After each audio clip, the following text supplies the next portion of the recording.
Fact ലൈവിലേക്ക് സ്വാഗതം. ശ്രീലാം, ഈ LDF-നെതിരെ, സർക്കാരിനെതിരെ നിരവധി ആരോപണങ്ങൾ ഉണ്ടായപ്പോഴൊക്കെയും CPM സംസ്ഥാന സെക്രട്ടറി ഗോവിന്ദൻ മാസ്റ്റർ മാധ്യമങ്ങളോട് പ്രതികരിച്ചത് ഈ തെരഞ്ഞെടുപ്പ് വരെ ഇങ്ങനെ പലതും നമ്മൾ കേൾക്കും എന്നാണ് പറഞ്ഞത്. പക്ഷേ ഇപ്പോൾ നമ്മൾ കേൾക്കുന്നത് ഈ CPM-ഉം DYFI-യും അവരുടെ സോഷ്യൽ മീഡിയ വഴി കോൺഗ്രസിനെ നാണം കെടുത്തുന്ന രീതിയിൽ പല വിധത്തിലുള്ള ആരോപണങ്ങൾ.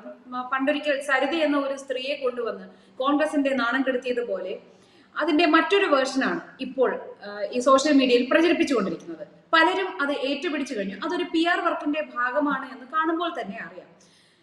ശ്രീല ഈ ഒരു വിഷയം നോട്ട് ചെയ്തിരുന്നു? കാരണം ഒരു യുവ കോൺഗ്രസ് നേതാവിനെ കുറിച്ച് കഴിഞ്ഞ ഉപതെരഞ്ഞെടുപ്പിലും അതിന് മുന്നേയുള്ള തെരഞ്ഞെടുപ്പിലും എല്ലാം ഈ വ്യക്തിയെ ടാർഗറ്റ് ചെയ്തുകൊണ്ട് തന്നെ പല രീതിയിലുള്ള വ്യാജ ആരോപണങ്ങൾ നടത്തുകയും അതെല്ലാം പൊളിഞ്ഞടങ്ങുകയും ചെയ്തതാണ് നമ്മൾ കണ്ടത്. പക്ഷെ ഇപ്പോൾ ഒരു യുവ മാധ്യമ പ്രവർത്തകയുടെ പേര് പറഞ്ഞിട്ടാണ് ഈ ഒരു പ്രചരണം നടത്തുന്നത്.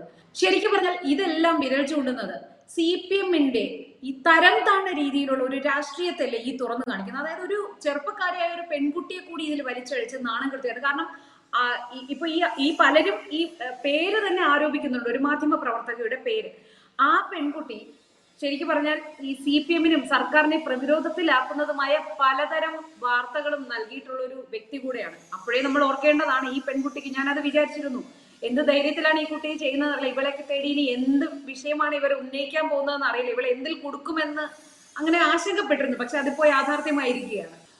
ഇതാ കേരളത്തിലെ CPM എന്ന് മാത്രം പറഞ്ഞുകൂടാ, എല്ലാ രാഷ്ട്രീയ പ്രസ്ഥാനങ്ങളും എല്ലാ രാഷ്ട്രീയ പ്രവർത്തകരും സാധാരണക്കാരായ ജനങ്ങളുമൊക്കെ തൻ്റെ ഇടമുള്ള നിവർന്നു നിൽക്കാൻ കഴിവുള്ള കപ്പാസിറ്റിയുള്ള സ്ത്രീകളെ ആക്രമിക്കുന്നു എന്നുള്ളത് ഇന്നും ഇന്നലെയും തുടങ്ങിയതല്ല. പല കാലഘട്ടങ്ങളിലായി നമ്മൾ അത് മനസ്സിലാക്കിയതാണ്. മറ്റ് രാഷ്ട്രീയ ചായ്വുള്ളവരെയും അല്ലെങ്കിൽ അങ്ങനെ കുറെ പേരെ അങ്ങനെ ആക്രമിക്കപ്പെടും. പിന്നെ തങ്ങളുടെ കയ്യിൽ ഒതുങ്ങാത്ത ചില ആൾക്കാർ അത്തരത്തിലുള്ള ചില പെൺകുട്ടികളെ നിരന്തരമായി ഉപദ്രവിക്കാനും നിരന്തരമായി അവരെ കുറിച്ച് അപവാദം പ്രചരിപ്പിക്കാനും ഒക്കെയുള്ള ശ്രമങ്ങൾ ഉണ്ടാവും. അതിനൊക്കെ പല ഘട്ടങ്ങളിൽ ഇരയായി പോയിട്ടുള്ള ഒരാളുമാണ് ഞാനും. അതായത് പത്രപ്രവർത്തക യൂണിയനിൽ ഒരു ഇലക്ഷനിൽ വിജയിച്ചതുകൊണ്ട് മാത്രം പത്രപ്രവർത്തക യൂണിയനിലെ തന്നെ അംഗം എനിക്കെതിരെ ഇത്തരത്തിലുള്ള ആരോപണം ഉന്നയിച്ചിട്ടുണ്ട്. അപ്പൊ അതുകൊണ്ട് തന്നെ നമുക്ക് മനസ്സിലാക്കാൻ സാധിക്കുന്നത് എല്ലാ സ്ഥലത്തുമുണ്ട്. പത്രപ്രവർത്തകരുടെ ഇടയിലുമുണ്ട്, രാഷ്ട്രീയക്കാരുടെ ഇടയിലുമുണ്ട്, സാധാരണക്കാരായ ജനങ്ങളുടെ ഇടയിലുമുണ്ട്, എല്ലായിടത്തുമുണ്ട്. സ്ത്രീകളെ ഇകഴ്ത്തി കാണിക്കാനുള്ള ശ്രമം എല്ലാ ഭാഗത്തു നിന്നുമുണ്ട്. അല്ലെങ്കിൽ സാധാരണ അവരുടെ നോംസിലുള്ള സാധാരണ കുലസ്ത്രീ ഇമേജുള്ള പുരുഷനോട് തിരിച്ചൊന്നും പറയാത്ത പുരുഷൻ നോക്കിയാൽ കളം വരയ്ക്കുന്ന അത്തരത്തിലുള്ള സ്ത്രീകൾക്ക് മാത്രമേ അവരുടെ ഗുഡ് ബുക്കിൽ ഇടം നേടാൻ കഴിയുള്ളൂ. ഞാൻ ഒരിക്കലും ഒരു കുറിപ്പ് എഴുതിയിരുന്നു. അതായത് പുരുഷന്റെ ഗുഡ് ബുക്കിൽ പെടാത്ത ഒരാളാണ് നമ്മളെങ്കിൽ നമ്മളാണ് ശരിയായ പാതയിലെന്ന് നമ്മൾ മനസ്സിലാക്കണം. കാരണം അത്തരം ഗുഡ് ബുക്കിൽ പെടാത്ത സ്ത്രീകൾ, ആ സ്ത്രീകൾ കഴിവുള്ളവരും കാര്യപ്രാപ്തിയുള്ളവരുമാണെന്ന് നമുക്കറിയാം. അത്തരം സ്ത്രീകളെ ഇകഴ്ത്താനുള്ള ശ്രമത്തിന്റെ ഭാഗമാണിതെന്ന് പറയേണ്ടതില്ല. ഇവിടെ നോക്കൂ, ഇവിടെ ഒരു MLA-യും ഒരു മാധ്യമ പ്രവർത്തകയും ചേർത്ത് ആരോപണം ഉന്നയിക്കുന്നു. ആ ആരോപണം ഉന്നയിക്കുമ്പോൾ തന്നെ ഈ മാധ്യമ പ്രവർത്തകയെ കുറിച്ച്, അങ്ങനെ മാധ്യമ പ്രവർത്തക പോലും ഇല്ല എന്ന തരത്തിൽ പോലും ആദ്യഘട്ടത്തിൽ വാർത്തകൾ വന്നിരുന്നു. പിന്നീട് ഒരു പെൺകുട്ടിയുടെ പേര് വരുന്നു. ആ പെൺകുട്ടിയാണെങ്കിൽ CPM-നെ പ്രതിരോധിക്കുന്ന തരത്തിലുള്ള വാർത്തകൾ ചെയ്ത പെൺകുട്ടിയാണ്. അപ്പോ ഇങ്ങനെ നിരവധി കാര്യങ്ങൾ ഇത് നമുക്ക് മനസ്സിലാക്കാൻ സാധിക്കും ഇത്തരത്തിലുള്ള ക്യാമ്പയിൻ നടക്കുന്നുണ്ടോ എന്നാണ്. പണ്ടും പലതരത്തിലുള്ള ആരോപണങ്ങൾ ഇത്തരത്തിലുണ്ടായിട്ടുണ്ട്. ശോഭന ജോർജ്, പത്മജ വേണുഗോപാൽ അടക്കമുള്ളവർ ഇവരൊക്കെ ഇത്തരത്തിലുള്ള ആരോപണങ്ങളെ നേരിട്ടുകൊണ്ട് രാഷ്ട്രീയത്തിൽ നിലനിന്ന് പോയവരാണ്. അപ്പോൾ സ്ത്രീകൾ പൊതുരംഗത്തേക്ക് വന്നാൽ അവരെ അടിച്ചമർത്താനും അവരെ ഇത്തരത്തിലുള്ള കഥകൾ കൊണ്ട് ഇല്ലാതാക്കാനുമുള്ള ശ്രമങ്ങൾ എല്ലാ കാലവും ഉണ്ട്. അത്തരത്തിലുള്ള ഒരു കാര്യം തന്നെയാണ് ഇപ്പോൾ നടന്നുകൊണ്ടിരിക്കുന്നതെന്നാണ് എനിക്ക് മനസ്സിലാക്കാൻ സാധിക്കുന്നത്. ഈ കോൺഗ്രസിലെ യുവ MLA അദ്ദേഹത്തെ കുറിച്ച് എല്ലാവരും പറയുന്നത് അഹങ്കാരിയാണ് എന്നാണ്. ഒരുപക്ഷെ അതിനു പോലും എനിക്കൊരു എതിരഭിപ്രായമുണ്ട്. നമുക്ക് ഒരു കോൺഫിഡൻസ് ഉണ്ടെങ്കിൽ, ഒരു ആത്മവിശ്വാസമുള്ളവരെ ആ ആത്മവിശ്വാസത്തെ അഹങ്കാരമായി ചിലപ്പോഴെങ്കിലും ചിലരെങ്കിലും തെറ്റിദ്ധരിക്കാറുണ്ട്. ആത്മവിശ്വാസങ്ങൾ അഹങ്കാരങ്ങളെ തെറ്റിദ്ധരിക്കപ്പെടുന്ന ഒരു കാലഘട്ടത്തിലൂടെ നമ്മൾ കടന്നു പോയിട്ടുണ്ട്. അതുകൊണ്ടാണ് ഞാൻ പറയുന്നത്, അയാൾ അഹങ്കാരിയാണോ അല്ലയോ എന്നുള്ളതോ അല്ലെങ്കിൽ അയാൾക്ക് മറ്റൊരാളോട് ബന്ധമുണ്ടോ എന്നുള്ളതോ അയാളുടെ വ്യക്തിപരമായ കാര്യമാണ്. അയാൾക്കും ആ പെൺകുട്ടിക്കും അത്തരത്തിൽ എന്തെങ്കിലും ബന്ധമുണ്ടെങ്കിലോ അത് അവരുടെ ഇടയിലുള്ള പ്രശ്നമാണെങ്കിലോ അതൊരു പ്രശ്നമേ അല്ല. ഇനി അഥവാ ആ പെൺകുട്ടിക്ക് പരാതി ഉണ്ടെങ്കിൽ മാത്രമേ നമ്മൾ അതിനെക്കുറിച്ച് കൂലങ്കഷമായി ആലോചിക്കേണ്ടതുള്ളൂ. ഈ നിമിഷം വരെ ആ പെൺകുട്ടി പരാതിയുമായി മുന്നോട്ട് വന്നിട്ടില്ല. അങ്ങനെ ഒരു പെൺകുട്ടി ഉണ്ടോ, അല്ലെങ്കിൽ ആ പെൺകുട്ടി ഉണ്ടെങ്കിൽ തന്നെ ആ പെൺകുട്ടി പരാതിയുമായി മുന്നോട്ട് വന്നിട്ടില്ല എന്നാണ് നമുക്ക് മനസ്സിലാക്കാൻ സാധിക്കുന്നത്. മാത്രമല്ല MLA കുറിച്ച് പറയുകയാണെങ്കിൽ CPM-നെ നന്നായി പ്രതിരോധിക്കുന്ന ഒരു കോൺഗ്രസ് MLA ആണ്. അപ്പൊ അതുകൊണ്ട് തന്നെ CPM-കാരെ സംബന്ധിച്ചിടത്തോളം ഉരുളക്കുപ്പേര് പോലെ മറുപടി കൊടുക്കുന്ന ആൾക്കാരെ അവർക്ക് അംഗീകരിക്കാനും കഴിയില്ല. അതുകൊണ്ട് തന്നെ പല തരത്തിലുള്ള ആരോപണങ്ങൾ ഉണ്ടാവും. പക്ഷെ ഇവിടെ നമ്മൾ ശ്രദ്ധിക്കുന്ന മറ്റൊരു കാര്യം, നമ്മൾ ടാർഗറ്റഡ് ആണ് എന്ന് നമുക്ക് തോന്നിയാൽ അല്ലെങ്കിൽ അത്തരത്തിലുള്ള നിലപാടുകൾ മുന്നോട്ട് വെക്കുമ്പോൾ അല്പം ഒരു ശ്രദ്ധ നമ്മളും പുലർത്തേണ്ടതുണ്ട്. അത്തരത്തിലുള്ള ശ്രദ്ധ പുലർത്തിയാൽ മാത്രമേ നമുക്ക് മുമ്പോട്ടുള്ള നമ്മുടെ ആ പ്രയാണത്തിനിടയിൽ ഇത്തരത്തിലുള്ള കല്ലുകടികൾ ഉണ്ടാകാതിരിക്കാൻ കഴിയുള്ളൂ. ഇവിടെ രാഹുൽ മാങ്കൂട്ടത്തിലിനെ കുറിച്ച് വലിയ ആരോപണങ്ങൾ വരുന്നുണ്ട്. അദ്ദേഹം ഫേസ്ബുക്കിലും അതുപോലെ മെസ്സഞ്ചറിലും ഗൂഗിൾ പേയിൽ വരെ മെസ്സേജ് അയക്കുമെന്നൊക്കെയുള്ള ആരോപണങ്ങളൊക്കെ ഇപ്പൊ വന്നുകൊണ്ടിരിക്കുകയാണ്. അത് ശരിയോ തെറ്റോ നമുക്കറിയില്ല. ഏതായാലും നമുക്കാർക്കും രാഹുൽ മാങ്കൂട്ടം മെസ്സേജ് അയച്ചിട്ടില്ല. അതുകൊണ്ട് നമുക്ക് അതിനെക്കുറിച്ച് ആധികാരികമായി പറയാനും അറിയില്ല. അപ്പോൾ അതുകൊണ്ട് പറയുന്ന എല്ലാ മാധ്യമപ്രവർത്തകർക്കും അയക്കുമെന്നൊക്കെയാണ്. അതിൽ മറ്റ് ചില മാധ്യമപ്രവർത്തകരെ കൂടി വലിച്ചിഴച്ചുകൊണ്ട് ഇത്തരത്തിലുള്ള ശ്രമങ്ങൾ, അവരെ എഴുത്തി കാണിക്കാനുള്ള ശ്രമങ്ങളൊക്കെ നടത്തുന്നുണ്ട്. അപ്പോൾ തങ്ങൾക്ക് ഇഷ്ടമല്ലാത്ത ആൾക്കാരെ മെരുക്കാനുള്ള ഒരു ആയുധമായി പലപ്പോഴും ഇത്തരത്തിലുള്ള കാര്യങ്ങൾ ഉപയോഗിക്കുന്നുണ്ടെന്ന കാര്യത്തിൽ സംശയമില്ല. അത്തരക്കാർക്ക്, അത്തരം കാര്യങ്ങൾ പറയുന്നവർക്ക്, അല്ലെങ്കിൽ അത്തരം ആൾക്കാർക്ക്, ഇത്തരം ഗോസിപ്പുകൾ പറയുന്നവർക്ക് വലിയ സ്വീകാര്യത ചിലപ്പോൾ കിട്ടുകയും ചെയ്യുന്നുണ്ട്. അപ്പോൾ പോരാളി ഷാജി അത്തരത്തിൽ ഗോസിപ്പ് ഇറക്കുന്ന ഒരാളാണെന്ന് മനസ്സിലാക്കാൻ സാധിക്കുന്നു. പോരാളി ഷാജിയുടെ ഫേസ്ബുക്ക് പോസ്റ്റിലൂടെയാണ് ഇതൊക്കെ പുറത്തു വരുന്നതെന്നാണ് മനസ്സിലാക്കുന്നത്. ഏതായാലും കേരളത്തിലെ CPM വിചാരിച്ചാൽ, അല്ലെങ്കിൽ സൈബർ സെൽ വിചാരിച്ചാൽ ഈ പോരാളി ഷാജി ആരാണെന്ന് കണ്ടെത്താവുന്നതേ ഉള്ളൂ.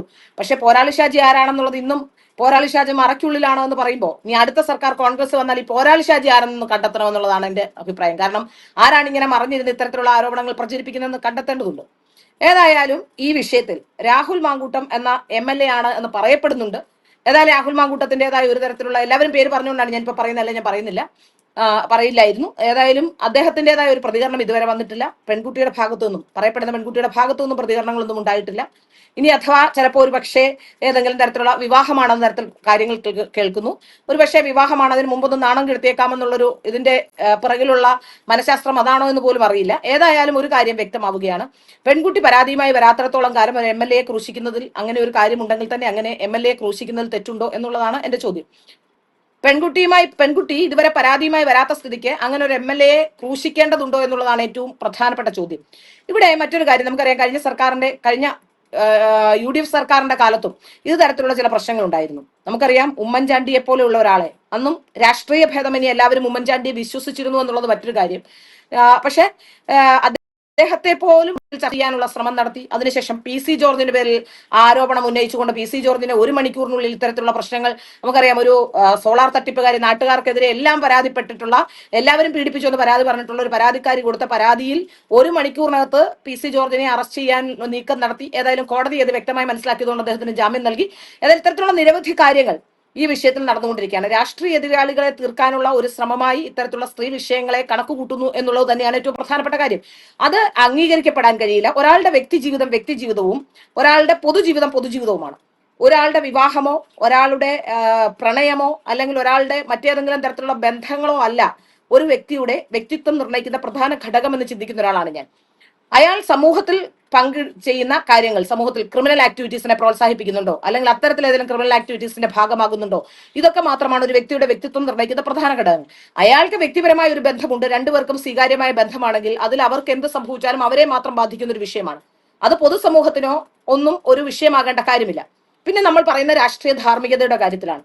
ഈ രാഷ്ട്രീയ ധാർമ്മികതയുടെ കാലമൊക്കെ എന്നേ കഴിഞ്ഞു പോയിരിക്കുന്നു. രാഷ്ട്രീയ ധാർമ്മികത എന്നൊക്കെ നമ്മൾ ചിന്തിച്ചു കഴിഞ്ഞാൽ ഒരു രാഷ്ട്രീയ പ്രവർത്തകനും മറ്റൊരു രാഷ്ട്രീയ പാർട്ടിയിലേക്ക് പോകാൻ പോലും കഴിയില്ല. ഇന്ന് അങ്ങനെ ഒരു അവസ്ഥയല്ലല്ലോ കേരളത്തിലുള്ളത്.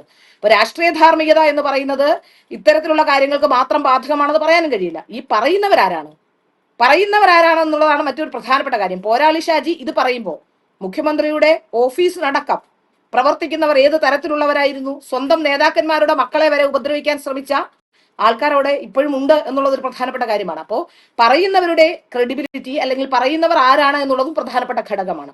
അതുകൊണ്ട് തന്നെ നമുക്കറിയാം, ഒരു പെൺകുട്ടിയെ പീഡിപ്പിച്ചാൽ അതിന് ഒരു അളവുകോൽ വെച്ചുകൊണ്ട് തീവ്രത കൂടിയതാണോ കുറഞ്ഞതാണോ എന്ന് അവരുടെ കൂട്ടത്തിൽ തന്നെയുള്ള പെൺകുട്ടികളെ പീഡിപ്പിക്കുമ്പോൾ കണ്ടെത്താനുള്ള മെഷീനുമായി ഇരിക്കുന്നവരും അത്തരത്തിലുള്ള ആൾക്കാരൊക്കെയാണ് മറ്റുള്ളവരെ വിധിക്കുന്നത് എന്നുള്ളതാണ് ഇതിലേറെ തമാശ. ഏതായാലും ഈ വിഷയത്തിൽ ഞാൻ രാഹുൽ മാങ്കൂട്ടം എന്ന MLA ആ പറയപ്പെടുന്ന പെൺകുട്ടിയോടുമൊപ്പമാണ്. പെൺകുട്ടിക്ക് പരാതി ഉണ്ടെങ്കിൽ പെൺകുട്ടിയോടൊപ്പം തന്നെയായിരിക്കും. ഇതുവരെ പെൺകുട്ടി പരാതി ഉന്നയിക്കാത്ത സാഹചര്യത്തിൽ രണ്ടുപേരോടും ഒപ്പം നിൽക്കാനാണ് ഞാൻ ആഗ്രഹിക്കുന്നത്. ഇതിൽ ആരാണ് ശരി ആരാണ് തെറ്റെന്ന് നമുക്കറിയില്ല. വെറുതെ പറയുന്നതാണോ എന്ന് പോലും അറിയില്ല. ഇപ്പൊ പേര് ഞാൻ പറഞ്ഞെങ്കിൽ പോലും എല്ലാവർക്കും അറിയുന്ന പേരായതുകൊണ്ട് എല്ലാവരും അത്തരത്തിൽ ചർച്ച ചെയ്യുന്നതുകൊണ്ട്, ഫോട്ടോ ഇട്ടുമൊക്കെ ചർച്ച ചെയ്യുന്നതുകൊണ്ടാണ് പറഞ്ഞത്. പക്ഷേ ഇതുവരെ അത്തരത്തിലുള്ള കാര്യങ്ങളൊന്നും പുറത്തു വന്നിട്ടില്ല. ഏതായാലും അങ്ങനെ എന്തെങ്കിലും പീഡനമോ അങ്ങനെ എന്തെങ്കിലും ഒക്കെ നടന്നിട്ടുണ്ടെങ്കിൽ അതിനെതിരെ ശക്തമായി പ്രതികരിക്കേണ്ടതുണ്ട്. പക്ഷെ ഇപ്പോ എനിക്ക് തോന്നുന്നു ഈ പീഡനം നടക്കുന്നത് മാധ്യമ പ്രവർത്തകരെയാണ് എന്നുള്ളതാണ് മനസ്സിലാക്കാൻ സാധിക്കുന്നത്. അതും വനിതാ മാധ്യമ പ്രവർത്തകരെ പെരുവഴിയിലിട്ട് പലരും പല ചിത്രങ്ങളും നേരത്തെ ചെയ്ത വീഡിയോയിൽ പീഡിപ്പിക്കാനുള്ള ശ്രമമാണ് എന്നാണ് എനിക്ക് മനസ്സിലാക്കാൻ സാധിക്കുന്നത്. ഒറ്റയടിക്ക് രണ്ട് കാര്യവും, അതായത് രാഷ്ട്രീയ എതിരാളികളെ തീർക്കുന്നതിനൊപ്പം വനിതാ മാധ്യമ പ്രവർത്തകരുടെ മൊറയിൽ കൂടി തകർക്കാനുള്ള ശ്രമമാണ് നടത്തുന്ന കാര്യത്തിൽ യാതൊരു സംശയവുമില്ല. അതെ, അപ്പോ ഈ CPM-ന്റെ ഈ പ്രചരണത്തിൽ വ്യാജ പ്രചരണം എന്ന് തന്നെ നമുക്ക് ഇപ്പോൾ പറയാൻ കഴിയുള്ളൂ. കാരണം അതിന് ശ്രീല പറഞ്ഞതുപോലെ പരാതിയുമായി ആ പെൺകുട്ടി വന്നിട്ടില്ല. ഇത് സത്യമാണ് എന്ന് തെളിയിക്കാൻ മറ്റൊരു രേഖകളില്ല. പല യൂട്യൂബിലിരുന്ന് മാധ്യമ പ്രവർത്തകർ തന്നെ പലരും ഇപ്പൊ സ്വന്തമായി ഇങ്ങനെ വാർത്തകൾ ചെയ്യുന്ന മാധ്യമ പ്രവർത്തകർ പോലും പറയുന്നത് എന്റെ കയ്യിൽ രേഖയുണ്ട് എന്ന് പറയുന്നുണ്ട്. പക്ഷേ അത് യാഥാർത്ഥ്യമെന്ന് തെളിയിക്കപ്പെടുന്നത് വരെ ഇത് വ്യാജ ആരോപണമായി മാത്രമേ നമുക്ക് പറയാൻ കഴിയുള്ളൂ. അപ്പോൾ CPM-നെ സംബന്ധിച്ചിടത്തോളം ഇത് ഒരു വെടിക്ക് രണ്ട് പക്ഷി എന്നാണ്. കാരണം രാഹുൽ മാങ്കൂട്ടത്തിലും ഈ പറയുന്ന ഇപ്പൊ ഈ ആരോപിക്കപ്പെടുന്ന ഈ മാധ്യമ പ്രവർത്തകയും CPM-നെതിരെ വളരെ ശക്തമായി ആഞ്ഞടിക്കുന്നവർ തന്നെയാണ്. അപ്പൊ അതുകൊണ്ട് പിന്നെ മറ്റുള്ളവർക്ക് ഒരു വാണിംഗ് കൂടിയാണ്. ഇനി ആരെങ്കിലും ഇതുപോലെ ഞങ്ങൾക്കെതിരെ പറയാൻ നിന്നാൽ ഇത് തന്നെയാണ് നിങ്ങളുടെയും അവസ്ഥ. നിങ്ങൾക്കും ഗർഭമുണ്ടാകും. ആർഷോ മുമ്പ് ഒരിക്കൽ ഒരു സഹപാഠിയോട് പറഞ്ഞതുപോലെ ഗർഭമുണ്ടാകുന്നതുപോലെ അത് ഇതുപോലെയും ഗർഭമുണ്ടാക്കാം എന്ന ഒരു എന്താണ് ഭീഷണിയാണ് CPM ഇതിലൂടെ നൽകുന്നത് എന്ന് തന്നെ നമ്മൾ മനസ്സിലാക്കേണ്ടിയുണ്ട്. തീർച്ചയായും പ്രീത, ഇതിനകത്ത് ഈ രേഖയുണ്ടെന്ന് പറയുമ്പോൾ ഈ രേഖയ്ക്ക് പ്രസക്തി ഉണ്ടാകുന്നത് എപ്പോഴാണ്? അതൊരു പരാതി ആയാൽ മാത്രമേ അതിന് പ്രസക്തിയുള്ളൂ. അത് മാത്രമല്ല, ഇനി അഥവാ പ്രസക്തി ഉണ്ട്, അത് തീർത്തും സ്വകാര്യമായ ഒരു വിഷയമാണ്. ഒരാളുടെ സ്വകാര്യ വിവരങ്ങൾ പ്രസിദ്ധീകരിക്കരുത്. അത്തരത്തിലുള്ള സ്വകാര്യ വിവരങ്ങൾ പ്രസിദ്ധീകരിക്കേണ്ടതില്ല. അത് ക്രൈം ആണെങ്കിൽ പോലീസ്, അബോർഷൻ ചെയ്യുന്ന ക്രൈം ആണെങ്കിൽ പോലീസാണ് കേസ് എടുക്കേണ്ടത്.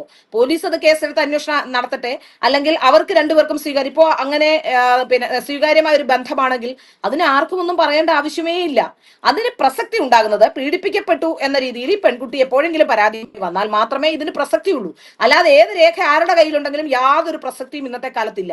അപ്പോൾ അതിന് നമുക്ക് മനസ്സിലാക്കാൻ സാധിക്കുന്നത് ഒരു വെടിക്ക് രണ്ട് പക്ഷി എന്ന് പറഞ്ഞ പോലെ മാധ്യമ പ്രവർത്തകരെയും തങ്ങൾക്കെതിരെ ആഞ്ഞടിക്കുന്ന മാധ്യമ പ്രവർത്തകരെയും തങ്ങൾക്കെതിരെ സംസാരിക്കുന്ന രാഷ്ട്രീയ നേതാക്കളെയും ഒറ്റയടിക്ക് തീർക്കാനുള്ള ശ്രമമാണ് CPM-ന്റെ ഭാഗത്തുനിന്ന് ഉണ്ടാവുന്നത് എന്ന കാര്യത്തിൽ ഒരു സംശയവുമില്ല. CPM-ന്റെ സൈബർ പോരാളികളാണ് ഇവർ എന്നുള്ളത് കൊണ്ടും ഈ പോരാളി ഷാജി അടക്കം CPM-ന് ഇതിന് പങ്കില്ല എന്ന് CPM പറയുകയാണെങ്കിൽ പോരാളി ഷാജിയാണ് ആദ്യം കണ്ടെത്തേണ്ടത്. പോരാളി ഷാജി ആരാണെന്ന് കണ്ടെത്തി പൊതുസമൂഹത്തിന് മുന്നിൽ കൊണ്ടുവന്നാൽ മാത്രമേ CPM-ന് ഈ വിഷയത്തിൽ പങ്കില്ല എന്ന് നമുക്ക് വിശ്വസിക്കാൻ പോലും കഴിയുകയുള്ളൂ. എനിക്ക് ഇതിനെക്കുറിച്ച് കൂടുതൽ സ്വന്തം അനുഭവം ഉൾപ്പെടെ കുറച്ച് കൂടുതൽ പറയണമെന്നുണ്ട്. ഞാൻ മുൻപ് ഒരു ഓൺലൈൻ ചാനലിൽ മറുനാടൻ മലയാളിയിൽ ജോലി ചെയ്യുമ്പോൾ തന്നെ എനിക്കുണ്ടായ ഒരു അനുഭവം എനിക്ക് പങ്കുവെക്കണമെന്നുണ്ട്. പിണറായി വിജയനെതിരെ CPM-നെതിരെ വാർത്തകൾ ചെയ്യുന്നതുമായി ബന്ധപ്പെട്ടുണ്ടായ ഒരു അനുഭവം എനിക്ക് പറയണമെന്നുണ്ട്. പക്ഷേ എനിക്കിനിയും വ്യാജഗർഭം ചുമക്കാനുള്ള ശേഷിയില്ലാത്തത് കൊണ്ട് അതൊന്നും ഇനി പങ്കുവെക്കുന്നില്ല.